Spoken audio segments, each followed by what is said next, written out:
کیا شان ہے میرے آقا صلی اللہ علیہ وسلم. قرآن کے بارے میں اللہ نے فرمایا وَنُنَزِّلُ مِنَ الْقُرْآنِ مَا هُوَ شِفَاءٌ وَرَحْمَةٌ لِّلْمُؤْمِنِينَ. اللہ فرماتا ہے اور ہم قرآن میں سے وہ چیز نازل کرتے ہیں جو مومنوں کے لیے باعث شفا اور رحمت ہے. قرآن کو اللہ نے رحمت فرمایا، شفا فرمایا. قرآن کو رحمت فرمایا اور شفا فرمایا. حضور کے بارے میں کیا فرمایا؟ اللہ اکبر. وَمَا أَرْسَلْنَاكَ إِلَّا رَحْمَةً لِّلْعَالَمِينَ. سارے عالم کے لیے رحمت بنا کر کے بھیجا. آپ اندازہ لگائیں جیسے قرآن رحمت ہے ایسے مصطفیٰ جان رحمت صلی اللہ علیہ وسلم بھی رحمت ہے. اسی طریقے سے میرے پیارے آقا صلی اللہ علیہ وسلم کے پیارے دیوانوں، قرآن کب نازل ہوا؟ رمضان میں ایک سورت پڑھتے ہیں نا آپ، سورہ قدر پڑھتے ہیں نا، جس میں اللہ نے فرمایا اِنَّا أَنزَلْنَاهُ. بولیے فی لیلت. بڑی تعداد کے اندر طلبہ علماء موجود ہیں، ذرا بولیں تو سمجھ میں آئے کہ آپ سمجھ رہے ہیں. اِنَّا أَنزَلْنَاهُ فِي لیلت. کب قرآن نازل ہوا؟ لیلت القدر. اور مصطفیٰ پیارے کب تشریف لائے؟ وہی رات ڈھل رہی تھی، صبح طلوع ہو رہی تھی اور مصطفیٰ پیارے تشریف لائے. اور آپ جانتے ہیں کہ ولادت کے وقت کے لیے اس ساعت کا انتخاب کیوں؟ کہ رات جا رہی ہے، صبح آ رہی ہے. ایسے موقع پر حضور کیوں تشریف لائے؟ تو صوفیاء کرام فرماتے ہیں رات بھی چاہتی تھی میرے حصے میں حضور تشریف لائیں، اور دن بھی چاہتا تھا میرے حصے میں حضور تشریف لائیں. تو اللہ حضور کے صدقے میں دونوں کی خواہش کو پوری فرما دیا کہ رات جا رہی تھی، مصطفیٰ آ رہے تھے. اور دوسری چیز ذہن میں رکھیں، اگر صرف سرکار صلی اللہ علیہ وسلم کو غروب آفتاب کے بعد نازل کرتا تو جہاں میں اندھیرا ہوتا. اس لیے وقت کا سلیکشن ایسا ہوا کہ حضور آئیں تو دنیا میں اجالا ہی اجالا ہو جائے. اسی لیے اعلیٰ حضرت کہتے ہیں صبح طیبہ میں ہوئی بڑھتا ہے باڑا نور کا، صدقہ لینے نور کا آیا ہے تارا نور. میرے پیارے آقا صلی اللہ علیہ وسلم کے پیارے دیوانوں، ملک یمن میں ایک عامر نامی آدمی اپنے صنم خانے میں بیٹھا تھا. سید المرسلین صلی اللہ علیہ وسلم کی ولادت کی رات آپ کا نور مشرق سے مغرب، جنوب سے شمال اور زمین سے آسمان تک محیط تھا. حق تعالیٰ نے عامر کے سامنے سے پردہ ہٹایا. عامر کو نظر آیا کہ آسمان کے دروازے کھلے ہیں، ملائکہ اتر رہے ہیں، پہاڑ اور درخت سجدہ کر رہے ہیں. اب عامر کہتا ہے کہ میں حیران تھا کہ یہ کیا ہو رہا ہے. یکایک عامر کا ایک صنم اوندھا گرا اور اس سے یہ آواز آئی، اس نبی کی ولادت ہوئی جن کا مدت سے انتظار کیا جا رہا تھا، جن سے درخت اور پتھر کلام کریں گے. اللہ اکبر. میرے آقا کی شان یہ ہے کہ درخت بھی حضور سے بات کرتا ہے، جانور بھی حضور سے بات کرتے ہیں اور پتھر بھی حضور سے بات کرتے ہیں، جن کے اشارے سے چاند کے 2 ٹکڑے ہو جائیں گے. یہ سن کر عامر نے اپنی بیوی سے کہا تم نے بھی سنا جو میں سنتا ہوں؟ اس نے کہا ہاں میں نے بھی سنا ہے. اے عامر ذرا یہ تو پوچھو کہ وہ کہاں پیدا ہوا ہے اور اس کا نام کیا ہے؟ عامر نے غیب سے آنے والی آواز سے یہ مخاطب ہو کر کے پوچھا کہ اے مبارک حاطف، وہ کہاں پیدا ہوا ہے اور اس کا نام کیا ہے؟ آواز آئی اس کا نام محمد مصطفیٰ صلی اللہ علیہ وسلم ہے. عامر کی ایک لڑکی تھی جو بیمار اور اپاہج تھی، جس کے ہاتھ پاؤں بیکار تھے. نبی اکرم صلی اللہ علیہ وسلم کی ولادت مبارک کے وقت اس نے بھی ہر طرف نور دیکھا. کس نے؟ عامر کی جو اپاہج اور بیمار بیٹی تھی، اس نے بھی حضور کی ولادت کے وقت یہ نور کی شمع کو اس نے بھی نور کی کرنوں کو اس نے بھی دیکھا. اعلیٰ حضرت عظیم البرکت امام عشق و محبت کہتے ہیں 12ویں کو اوڑھ کر نکلا دوشالہ نور کا، ہو گیا سارے جہاں بھر میں اجالا نور کا. اس نے خدا کی بارگاہ میں، کس نے؟ اللہ اکبر. عامر نے اس نے خدا کی بارگاہ میں عرض کی، نہیں بچی نے، عامر کی بچی نے جو بیمار تھی، اس نے خدا کی بارگاہ میں عرض کی اگر اس نور میں برکت ہے تو مجھے بھی حصہ ملنا چاہیے. خدا تعالیٰ نے اسے فوراً شفا عطا فرما دی، فوراً شفا عطا فرما دی. عامر یہ واقعہ دیکھ کر سخت حیران ہوا اور کمر باندھ کر آپ کی زیارت کے لیے مکہ معظمہ آیا. تلاش کرتے ہوئے حضرت آمنہ رضی اللہ تعالیٰ عنہ کے در دولت پر حاضر ہوا، عرض کی خدارہ اس مسافر غریب الوطن کو اپنے نوزائیدہ بچے کی زیارت کرا دیں۔ حضرت عبد المطلب نے نبی اکرم صلی اللہ علیہ وسلم کو اپنی آغوش میں اٹھایا، یہ دیکھتے ہی آپ کے قدموں پر عامر گر گیا اور وہیں اس کی روح پرواز کر گئی۔ مفسرین فرماتے ہیں یہ پہلا آدمی تھا جس نے حضور کے قدموں پر اپنی جان نچھاور کر دی۔ یہ ہے شان مصطفیٰ صلی اللہ علیہ وسلم۔ اسی کو اعلیٰ حضرت کہتے ہیں نکیرین کرتے ہیں تعظیم میری، فدا ہو کہ تجھ پہ یہ عزت ملی ہے۔ جو حضور پر فدا ہو جائے نکیرین اس کی تعظیم کرتے ہیں، اس کی عزت کرتے ہیں۔ اے رسول اعظم صلی اللہ تعالی علیہ وسلم کے پیارے دیوانوں، اب آئیے مزید میں آپ کو سمجھاتا ہوا چلوں۔ جب جب قرآن پڑھا جاتا ہے تو جہاں قرآن پڑھا جاتا ہے وہاں فرشتے ہوتے ہیں، فرشتے نازل ہوتے ہیں۔ وہ بڑی مشہور حدیث حضرت اسید کی بخاری شریف کے اندر، اس زمانے کے صحابہ کی عظمت پر قربان جائیے، ان کا حال یہ تھا کہ سرکار صلی اللہ علیہ وسلم کی بارگاہ میں حاضر ہوتے، نماز حضور کے پیچھے پڑھتے، اور جب کبھی حضور صلی اللہ علیہ وسلم پر اس دن کوئی آیت نازل ہوئی ہوتی تو میرے آقا صلی اللہ علیہ وسلم صحابہ کو وہ آیت سناتے۔ توجہ چاہوں گا، آج غور سے اس چیز کو سننا جو ابھی میں بتانے جا رہا ہوں۔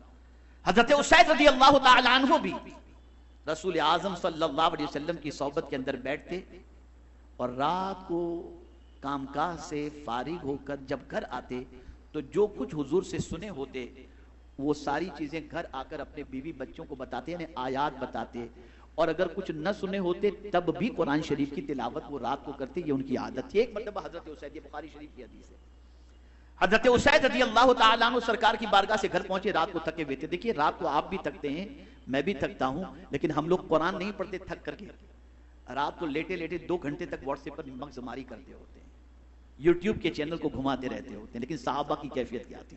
حضرت اسید رضی اللہ تعالیٰ عنہ گھر پہنچے اور پہنچنے کے بعد فارغ ہو کر فوراً قرآن شریف کی تلاوت انہوں نے شروع کی۔ ان کا بچہ دالان کے اندر بیٹھا ہوا تھا، گھوڑا قریب کے اندر موجود تھا۔ حضرت اسید رضی اللہ تعالیٰ عنہ نے جیسے ہی تلاوت شروع کی تو اس تلاوت کی وجہ سے گھوڑا ہنہنانا شروع کیا، تو حضرت اسید گھبرا گئے، بچہ قریب میں سو رہا تھا کہیں گھوڑا انہیں اسے کچل نہ دے۔ تو حضرت اسید پہلے تو پڑھتے رہے، لیکن جب بہت زیادہ گھوڑا ہنہنانا شروع کیا تو چپ ہو گئے۔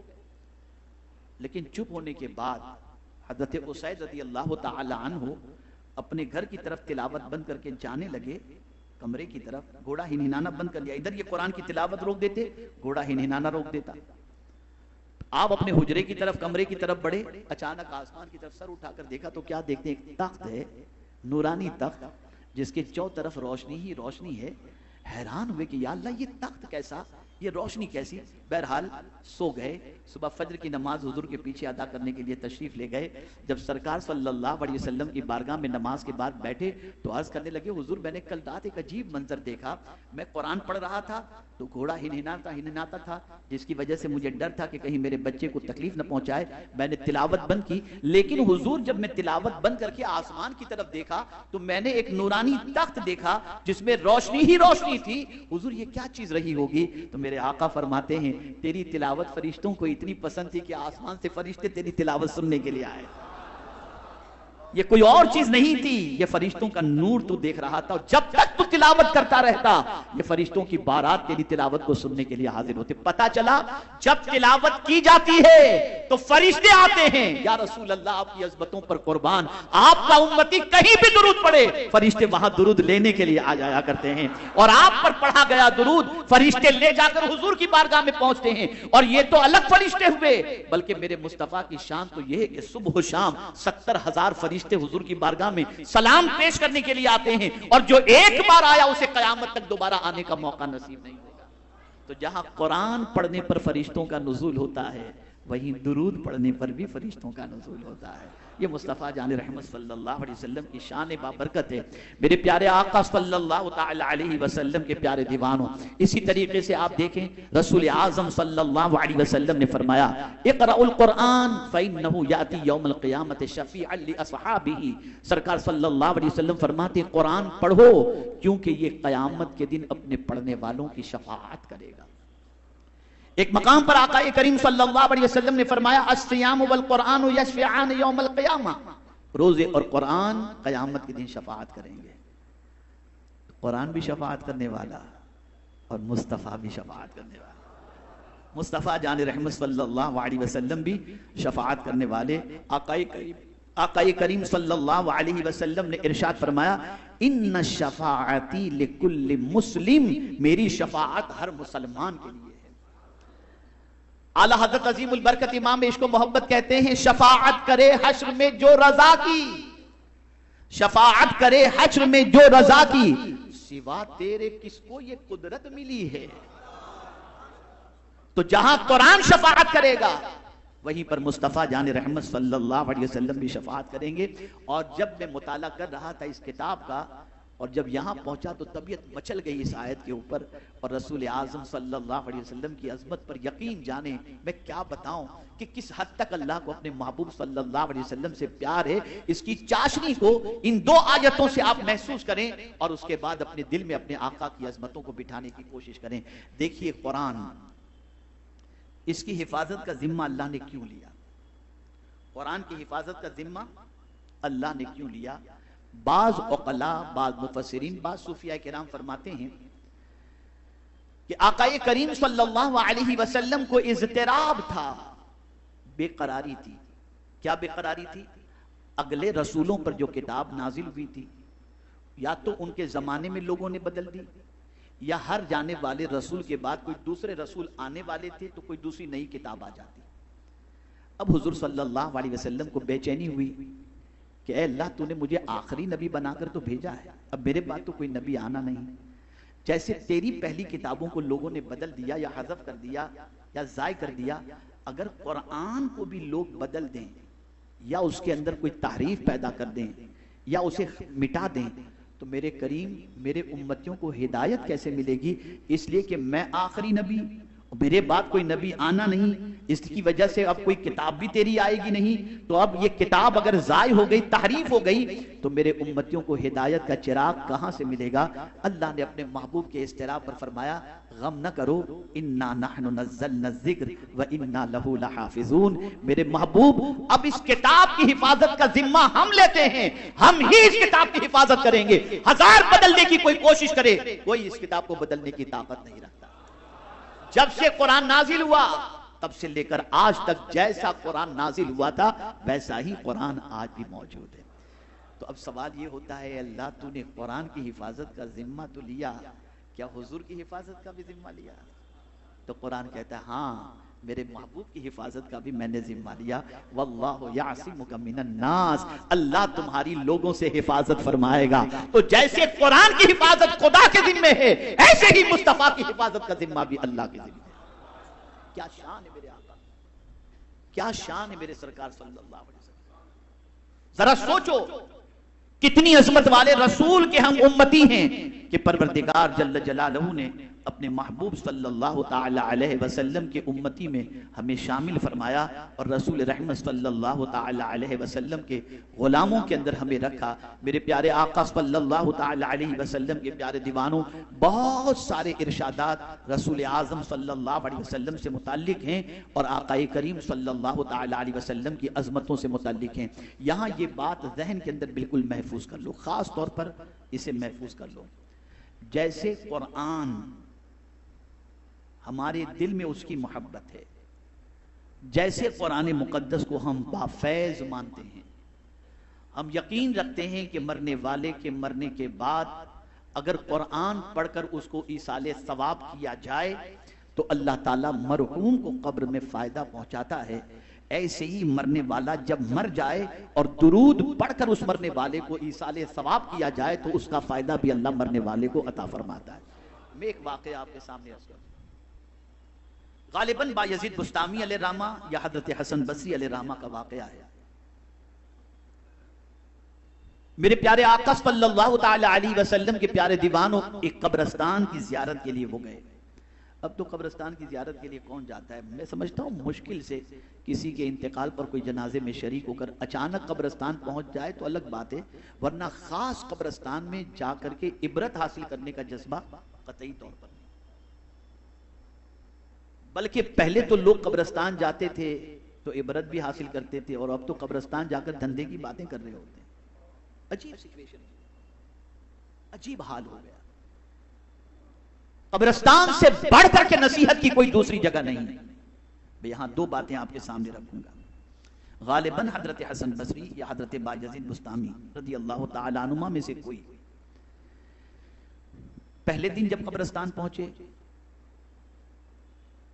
تو بے شمار قبر والوں پر عذاب ہو رہا تھا، بے شمار. اور اللہ والوں کو قبر والوں کی کیفیت پتہ چل جاتی ہے.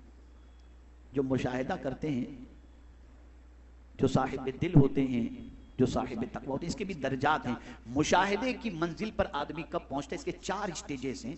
جب 3 اسٹیجز آدمی کراس کر لیتا ہے تب جا کر وہ چوتھا مقام آتا ہے جہاں انسان کو جو کچھ نظر نہیں آتا اس روحانی شہنشاہ کو سب کچھ نظر آنے لگ جاتا ہے. انشاءاللہ یہ بہت بڑا انٹرسٹنگ ٹاپک ہے. پھر میں کبھی انشاءاللہ روحانی درجات کے حوالے سے آپ کے سامنے گفتگو کروں گا کہ اس مقام تک بندہ کیسے پہنچتا ہے. تو یہ دونوں بزرگوں میں سے کوئی بزرگ پہنچے. اگلے دن گئے تو قبرستان والوں پر عذاب ہو رہا تھا. تشویش ہوئی. تو انہوں نے ایک قبر کے پاس کھڑے ہو کر درود شریف پڑھا، اور درود شریف پڑھنے کے بعد یہ کہا، اے اللہ، اس درود کا ثواب جتنے بھی قبرستان کے اندر آرام مومنین کر رہے ہیں، میں نے سب کی روح کو ایصال ثواب کیا. اور پھر وہاں سے وہ چلے گئے. دوسرے دن پہنچے تو ساری مومنین کی قبروں کے اندر نور ہی نور ان کو نظر آیا. جب نور نظر آیا تو غور کرنے کی کوشش کی، معبود برحق کی بارگاہ میں التجا کی، اے اللہ یہ نور کس چیز کا ہے؟ تو جواب آتا ہے، میرے بندے، کل تو نے میرے محبوب پر جو درود شریف پڑھ کر ایصال ثواب سارے مردوں کے لیے کیا تھا، کل سے اس کا ثواب میرے بندوں پر فرشتے بانٹ رہے ہیں. ابھی تک اس کا سلسلہ ختم نہیں ہوا. یہ نور جو تو قبر کے اندر دیکھ رہا ہے یہ محمد عربی کی درود کا نور.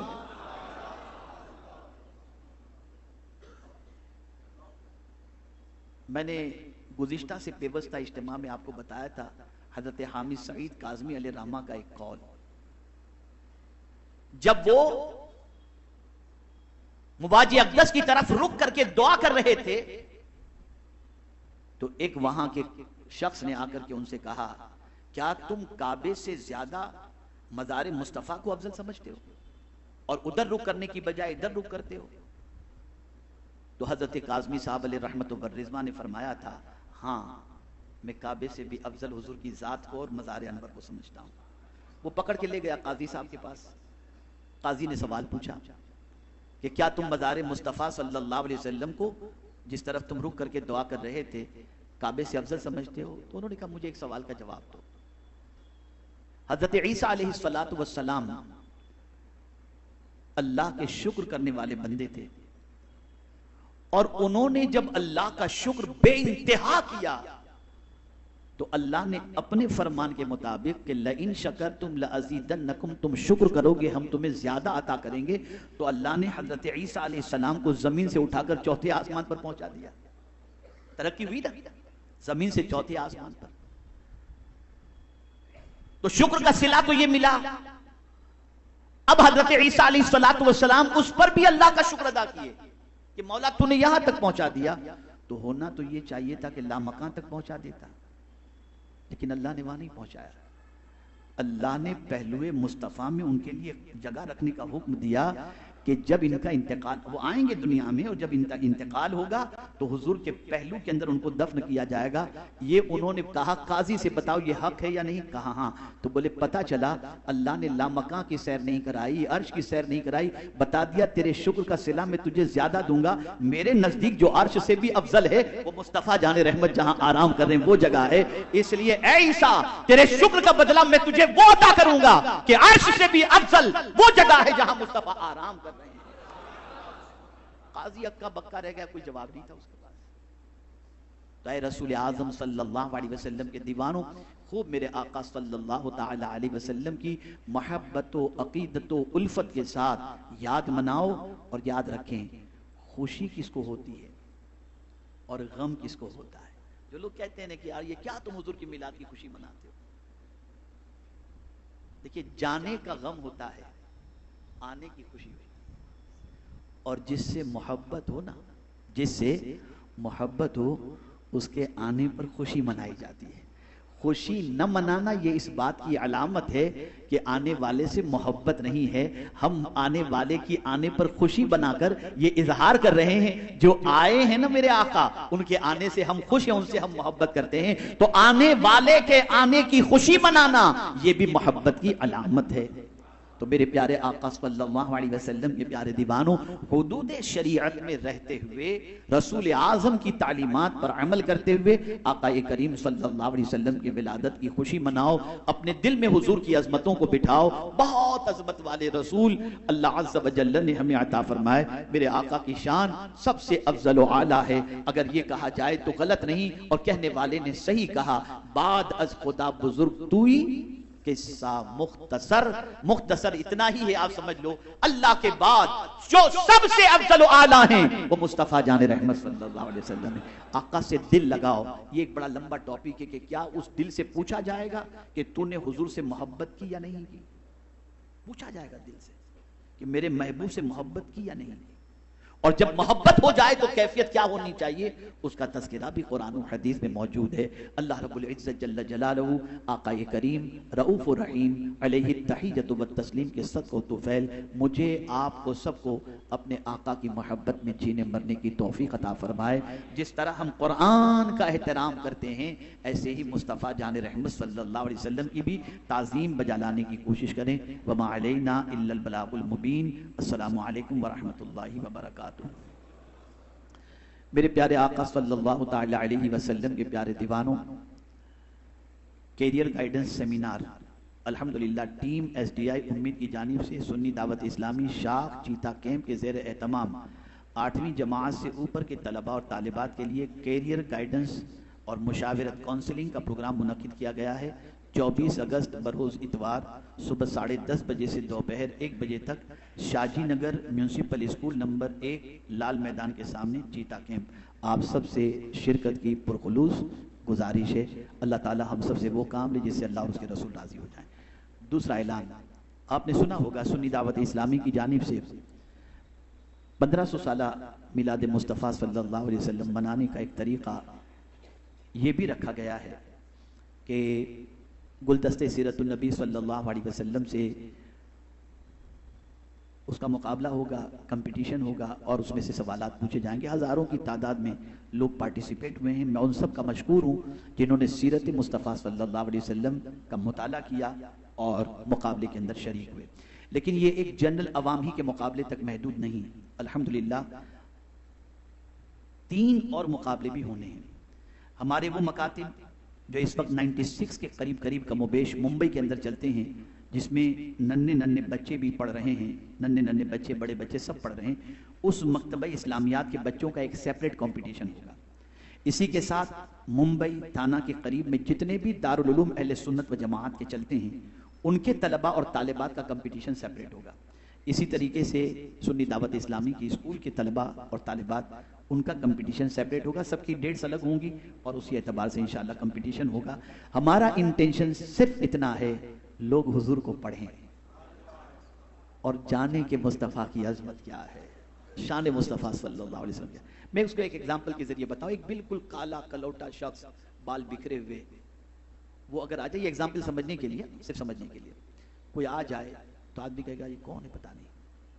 لیکن جیسے ہی کوئی ہمارے ساتھی کہہ دیں کہ تم جانتے ہو یہ کون ہے، یہ ہندوستان کا سب سے بڑا وکیل ہے، اچھا صاحب آئیے آئیے آئیے، جانتے ہی سوچ بدل گئی. توجہ چاہوں گا، جانتے ہی سوچ بدل گئی. جب تک حضور کو جانو گے نہیں، سوچ کیسے بدلے گی، عشق کیسے کرو گے، پیار کیسے کرو گے؟ جب تمہیں پتا چلے گا یہ تو ساقی کوثر ہیں، جب تمہیں پتا چلے گا یہ میزان پر مدد کرنے والے ہیں، جب تمہیں پتا چلے گا کہ ان کے حسن کی قسم تو اللہ نے قرآن میں یاد فرمائی ہے، جب یہ ساری چیزیں پڑھو گے تو ان سے زیادہ کسی انسان کی محبت تمہارے دل میں پیدا ہی نہیں ہو سکتی. اس لیے ہم نے یہ کمپٹیشن رکھا. اسی کے ساتھ ایک اور چیز بھی، اور وہ یہ کہ ہم نے ایک نیا اعلان کیا ہے کہ وہ لوگ جن کے پاس گھر نہیں، ضرورت مند ہیں، یا قرض کے بوجھ تلے دبے ہوئے ہیں، یا بیماری کا علاج نہیں کرا سکتے، یا پھر اپنے بچوں کی فیس نہیں دے سکتے، ہم یہ نہیں کہتے کہ آپ سنی دعوت اسلامی کو دو اور سنی دعوت اسلامی یہ کام کرے گی. ہم آپ سے یہ کہتے ہیں کہ آپ کو ایسا جو بھی غلام رسول نظر آئے اور آپ کیپیبل ہیں، اپنی طرف سے آپ اس کا تعاون کریں. ہاں البتہ اتنا ضرور ہے کہ آپ کی مصروفیت کی بنیاد پر آپ نہیں کر سکتے تو آپ سنی دعوت اسلامی کی طرف رجوع کریں. ہم اوتھینٹک ضرورت مند اس کی ڈیٹیل آپ کو بتائیں گے، یا آپ کہیں گے تو ہم کر کے اس کی تفصیلات آپ کو دیں. جیسے آج ہی میرے پاس مغرب کے بعد ایک صاحب تشریف لائے مکان کے سلسلے میں، انہوں نے اپنی پریشانی کا ذکر کیا. ہم نے ان سے کہا ہے کہ انشاءاللہ العظیم ہم کوشش کریں گے 2-4 دن کے اندر کچھ لوگوں سے بات کر کے کچھ ہوتا ہے تو آپ یہ کریں. اس کا میں آپ میں سے بہت سارے ایسے ہوں گے جو میری اس مثال سے 100% اتفاق رکھیں گے. آپ کی زندگی اگر کرائے کے مکان میں 10-20 سال گزری ہو تو آپ کرائے کے مکان کو دیکھ کر، بھلے وہ چھوٹا ہوگا، آپ یہی کہیں گے یار اتنا ہی میرا خود کا ہوتا تو کتنا اچھا ہوتا. یہ ہر 11 مہینے کے بعد پتہ نہیں یہ رینٹ بڑھائے گا یا پھر کہے گا چلے جاؤ، تو وہ ہر 11 مہینے تک ٹینشن. اب اس بندے کو جب خود کا گھر جس دن ملا اور وہ اپنے گھر کے اندر رہنے کے لیے جب چلا جائے گا تو اس کی آنکھوں میں آنسو ہوں گے، اب تو ہمیں اس گھر سے کوئی نہیں نکال سکتا. اور یہ جو اسے خوشی ہوگی، ایسی خوشی پہنچانے والے کے بارے میں اللہ کے رسول صلی اللہ علیہ وسلم فرماتے ہیں احب الاعمال بعد الایمان باللہ ادخال السرور فی قلب المسلم. اللہ پر ایمان لانے کے بعد جو عمل اللہ کو سب سے زیادہ محبوب ہے وہ یہ ہے کہ تمہاری وجہ سے کسی مسلمان کے دل میں خوشی دوڑ جائے.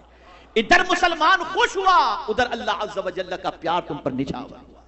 اور یہ حدیث بھی ذہن میں رکھنا، آقا کریم صلی اللہ علیہ وسلم نے فرمایا جب تک بندہ اللہ کے بندے کی مدد میں لگا رہتا ہے، اللہ اس بندے کی مدد میں لگا رہتا ہے. اللہ تعالی ہم سب سے کام لے اور ہم سب کو رسول اعظم صلی اللہ علیہ وسلم کی خوشنودی حاصل کرنے کی توفیق عطا فرمائے. وما علینا الا البلاغ المبین. کھڑے ہو جائیں صلاۃ و سلام کے لیے. انشاءاللہ العظیم آئندہ سنیچر کو ذکر بھی اور دعا بھی، اور میں گزارش کرتا ہوں کہ جلدی آئیں، دوست احباب و متعلقین کے ساتھ تشریف لائیں.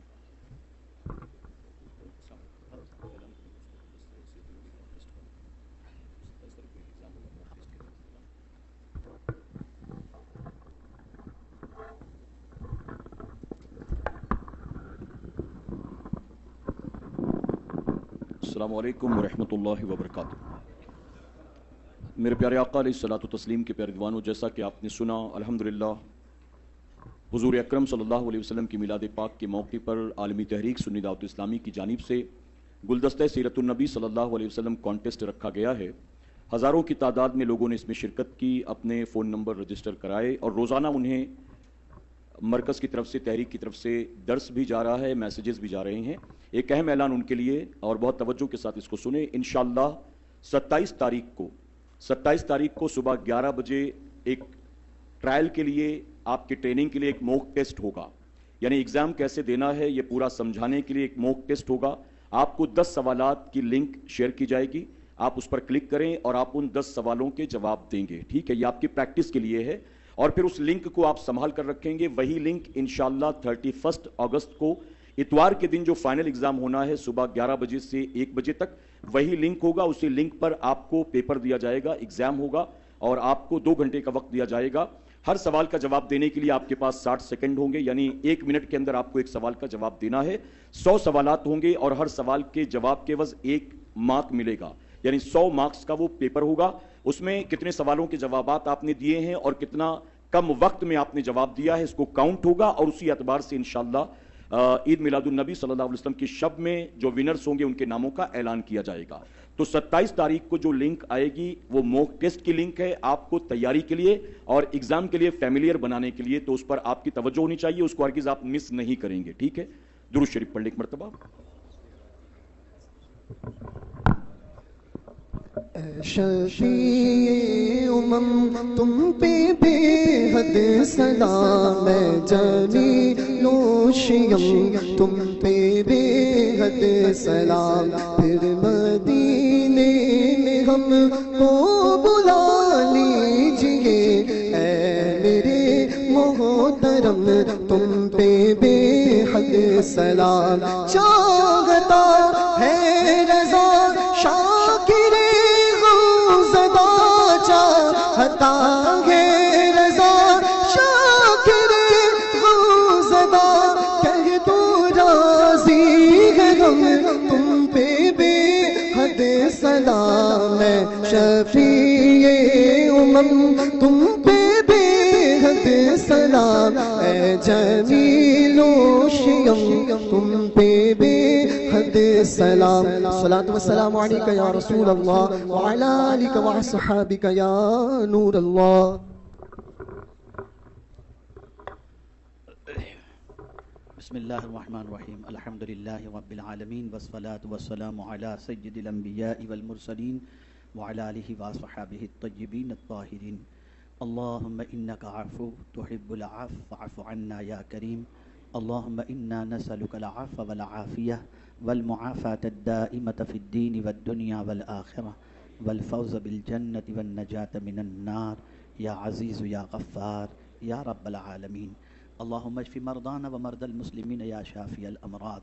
یا اللہ یا رحمان یا رحیم, جناب اسلم صاحب اور جناب الطاف حسین صاحب قادری, پروردگار ان کو شفاء عاجلہ کاملہ نصیب فرما. پروردگار ان کو دراز کی عمر بالخیر عطا فرما. اور پروردگار تجھے تیرے پیارے محبوب صلی اللہ علیہ وسلم کی نالین پاک کا واسطہ ہمارے بیٹے ہمارے داماد جناب حفیظ احمد کو بھی شفاء عاجلہ کاملہ نصیب فرما, دراز کی عمر بالخیر عطا فرما. الہ العالمین جو بھی مومنین و مومنات بیمار ہوں سب کو شفاء عطا فرما, جو پریشان حال ہیں ان کی پریشانیوں کو دور فرما. الہ العالمین ہمارے ساتھی جناب عقیل صاحب برطانیہ میں جو تحریک کا کام کرتے ہیں وہ بھی ایک طویل سفر کے بعد یہاں تشریف لائے اور آج اجتماع میں حاضر ہیں. اے اللہ ان کی خدمات کو بھی اپنی بارگاہ میں قبول فرما اور ہم سب کو اخلاص و للہیت کے ساتھ دین و سنیت کی اور تحریک کی خدمت کرنے کی توفیق عطا فرما. الہ العالمین فضل فرما, کرم فرما, رحم فرما, پوری دنیا کے مسلمانوں پر کرم کی نظر فرما, رحمت بھری نظر فرما, سب کے جان مال ایمان عزت آبرو کی حفاظت فرما. ہم جئیں تو محبت رسول میں اور ہماری موت بھی ہو تو عشق مصطفیٰ صلی اللہ علیہ وسلم میں. ہم سب کا خاتمہ ایمان پر فرما. ان اللہ و ملائکتہ یصلون علی النبی یا ایھا الذین آمنوا صلوا علیہ وسلموا تسلیما. اللہم صلی علی سیدنا و مولانا محمد قد ضاقت حیلتی ادرکنی یا رسول اللہ صلی اللہ تعالی علیہ وسلم. ہمارے شمشیر بھائی کی والدہ جن کی آج برسی ہے, پروردگار ان کی بھی مغفرت فرما. سبحان ربک رب العزت عما یصفون وسلام علی المرسلین والحمد للہ رب العالمین.